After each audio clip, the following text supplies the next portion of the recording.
Morning, everybody. Well, that started off well. I've just walked into the wrong house to meet my friend who said, come for breakfast.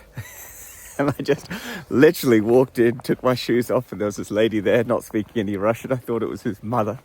So I was like, hello, is Evgeny here? She's like, no, I don't think so. That's what she said. But what I took it as is, yeah, maybe take your shoes off. Come on in. So eventually we worked out that he's down here somewhere. I'm not sure where. The day has started off well. Look at it. It's snowing. It's beautiful.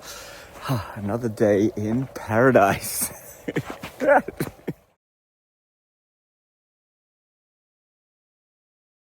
So Lou, we're just wishing you a happy birthday. I've just had another serving, a huge serving of what yesterday was baby pony. It's no more pony, this is caribou. So for the caribou, it's brilliant. Wishing you a happy birthday. Speak soon. Well, I might be saved.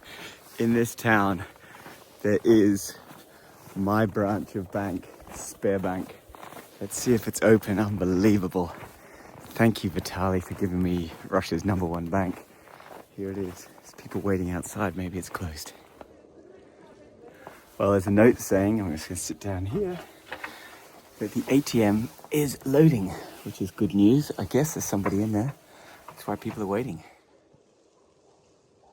This behind me is the only Orthodox kind of church thing that I've seen in this entire area that's mostly pagan, like more than 50%, maybe 70%, and further up here it's pretty much 100%. So there's a very little influence of what you would call the western side of Russia, this Orthodox Russia that came in through the west. They've left this area to its own, to have its own religions, its shamanism, its animism. Tingrai is more further west as well, but there's the occasional, and this is very occasional, it's the only one I've seen in this entire area, Orthodox kind of symbol. It's interesting how they haven't tried to enforce their religion or their religious beliefs in this area. They just let them be, and that's part of this Russian Federation thing, the European Union, if you like, versus America. Okay, the bank is loading the machine, so I'm going to head back.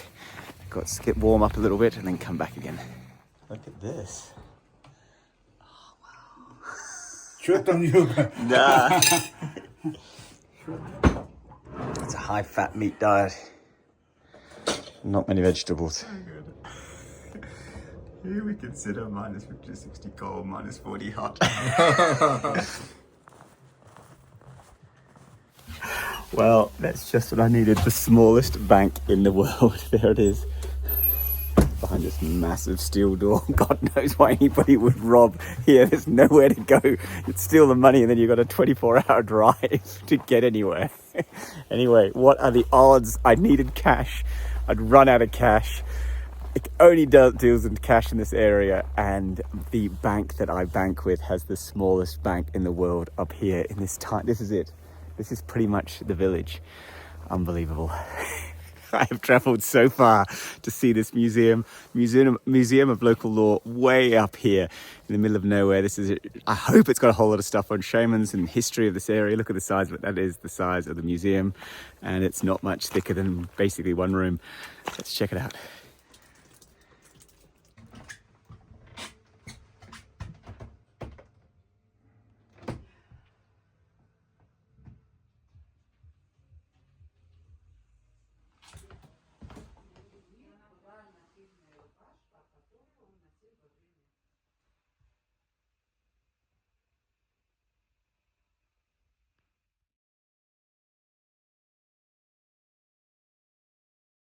Wow, absolutely fascinating museum. Nothing though on really indigenous culture, the rock art and the lake. This is a little poster and that's it. It says we don't know much about that, and that's all, which is really kind of strange. However, massive history here. There's this guy, look at this. One of the things that struck me here is how recent this history is. This guy Cochrane, what a legend. He got kicked out of the Admiralty. He was an illegitimate son. He goes, screw that, tells them I'm going to go and explore the Niger from bottom to top. They go, no, you can't do that. So he says, I'm going to go and do a walk anyway. He walks from England all the way across here. Can you imagine that, how far that is? He leaves in 1820, so he's 40 years old. He walks all the way across. He wants to get across to America. He eventually gets to Kamchatka and he sits there and he marries and he comes back. That is a massive walk. He then decides he's going to walk the length of the Andes. This guy's insane. And he goes back and forth to America, does stuff, and eventually dies. But Cochrane, I reckon he's got something. There's Cochrane's in Australia somewhere as well. But what's interesting is this is 1780. This is Captain Cook time. And a lot of this stuff, although this was 1600, the first people came across, a lot of the main exploring happened when Australia's gold rush was, and Australia was being kind of colonized, if you like, definitely by the British. Over here you've got, some famous history guys. This other area, which is quite cool. I like this mask. Look at that. Nice winter fur mask. This is this is a room of war. Stalin, people who died in Ukraine, making uniforms for the army, I think.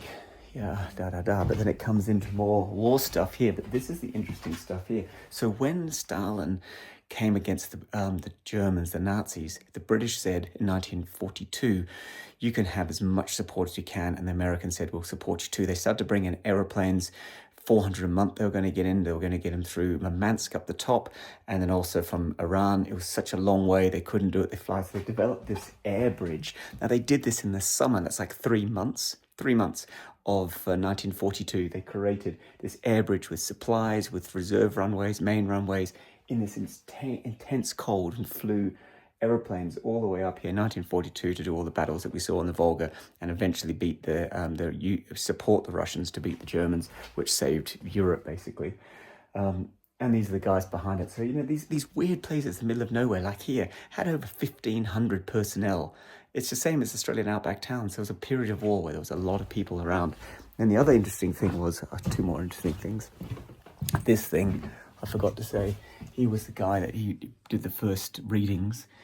This area had 84 days in, whenever it was, 1929, 84 days it recorded in a row below minus 60.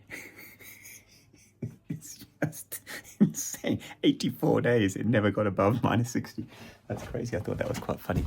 And then here it comes into the more written history, oral history documenting, so that once the mineralogists, the explorers, the geologists had come through, and mapping people, then in came people mapping the culture, the law, the people, and that's what this room's about. And this is the only bit on the history here.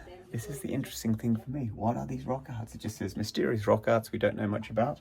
And this is the monster lake, where the guy reports he's seen a monster, and the guy that I was having lunch with today said, yeah, his ancestors grew up here, and there's definitely monsters here. There's a lot of cave systems underneath, and these huge, like Loch Ness monster things come up, and they said they catch absolutely massive fatty fish there too. That would be a fascinating place to go to. He said he would take me there for $5,000 next summer. He said, you better be quick though, because what did he say? He's 70 years old and he doesn't have many more years left in him. Although, according to this map here, the oldest person is 125 who's lived here. And there he is, 125 years old. Look at these guys. Amazing. A lot of people over 100. 19 people in a small town.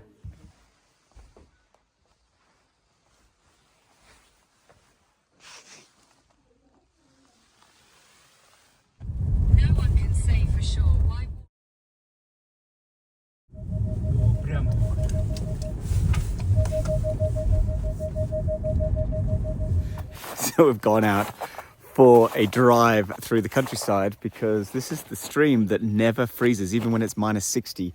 It's so cold, they don't know why. It's not thermally heated, and they think it's just the flow of it or something, but it never freezes even when it's cold. It's about minus 11 now or something, apparently. And we're going to fill up some fresh water. But I'm not sure if they want me to go for a swim. I'm kind of like, I don't know. It's so cold out here anyway.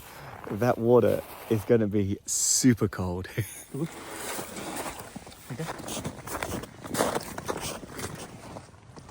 Water cold. Oh, it's going to be freezing. Oh, it's going to be very cold. It already feels cold out here. Mm-hmm.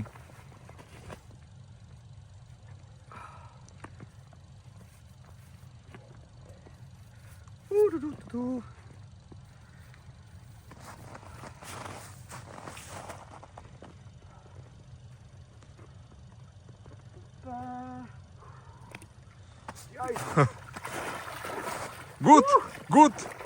Yes. Oh yeah, baby. So after Tom. That's nice. Nice. So cold. Very good. Look, it's freezing on my body already. Oh, that is good. Oh, get that on. Oh, warm up.